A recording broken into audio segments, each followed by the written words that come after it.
వందల తులాల బంగారం చేతిలో లోడ్ చేసిన గన్ కళ్ళ ముందు కసాయి దొంగలు ఎవరైనా సరే వణికిపోయి ప్రాణాలు కాపాడుకోవాలని చూస్తారు. కానీ ఆ యజమాని వారితో వీరోచితంగా పోరాడాడు. ప్రాణం పోయినా పర్వాలా, నా కష్టాన్ని తాకనివ్వను అంటూ దొంగలపైకి పులిలా దూకాడు. తలపై గంతో కొట్టిన, గొడ్డలతో వేటు వేసిన పట్టు వదలకుండా పోరాడాడు. దుర్మార్గులు మాత్రం కనికరం లేకుండా తీవ్రంగా గాయపరిచి దొరికిన కాడికి దోచుకెళ్లారు. తెలంగాణలో కీసర బాలాజీ నగల దుకాణంలోకి శుక్రవారం సాయంత్రం 5 గంటల సమయంలో దుండగులు దూసుకొచ్చారు. అప్పటికే షాపులో 2 కస్టమర్స్ ఉండగా వారిని బెదిరించి బయటకు పంపించేశారు. తర్వాత సందీప్ను గన్తో బెదిరించి షాపులో నగలను ఓ సంచిలో వేసుకుంటున్నటువంటి దృశ్యాలు కూడా మీరు స్క్రీన్ మీద చూస్తూ ఉన్నారు. అక్కడ ఉన్నటువంటి షాపులో ఉన్నటువంటి ఆ సీసీ కెమెరాలో రికార్డ్ అయినటువంటి దృశ్యాలు మీరు స్క్రీన్ మీద చూస్తున్నారు. నగలు మొత్తం ఏ విధంగా దోచుకుంటున్నారో మీరు చూడొచ్చు. నగలని కూడా ఏ విధంగా తమ సంచిలో వేసుకుంటున్నారో చూడొచ్చు.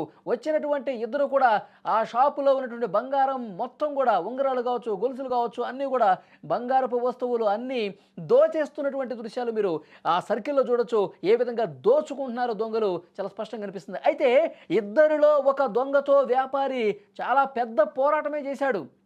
గట్టిగా పట్టుకున్నాడు. అక్కడ మీరు స్క్రీన్ మీద చూస్తున్నారు చూడండి.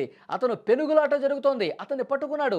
నా సొమ్ముని నువ్వు ఏ విధంగా దోచుకొని పోతావు, నా షాపులో ఉన్న బంగారం మొత్తం కూడా నువ్వు ఏ విధంగా తీసుకెళ్తావు, నా కష్టాన్ని ఏ విధంగా నువ్వు దోచుకుంటావు అని చెప్పి అతన్ని గట్టిగా పట్టుకున్నాడు. ఆ ఇద్దరు దొంగలు ఒక దొంగని చాలా గట్టిగా పట్టుకుని ఆపే ప్రయత్నం చేస్తున్నాడు. హెల్ప్ నరుస్తున్నాడు, కేకలు వేస్తున్నాడు.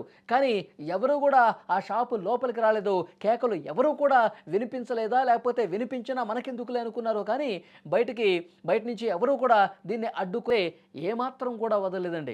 తుపాకీతో బెదిరించి షాపులో ఉన్న బిడ్డను కూడా ఏదో చేస్తామని హెచ్చరించి అంత దారుణమైనటువంటి పరిస్థితి ఉంది.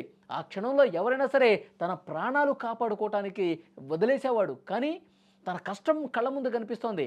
లక్షల రూపాయల సొమ్ము ఈ విధంగా దోచుకొని పోతుంటే చూస్తూ ఊరుకోలేకపోయాడు. అతను గన్నుతో బెదిరించిన, చిన్న గొడ్డలతో కొడుతూ ఉన్నా కానీ పట్టు వదలకుండా అదే విధంగా పట్టుకున్నాడు. చివరికి ఎలావలా ఆ వ్యాపారిని తీవ్రంగా గాయపరిచి కొట్టి వాళ్ళు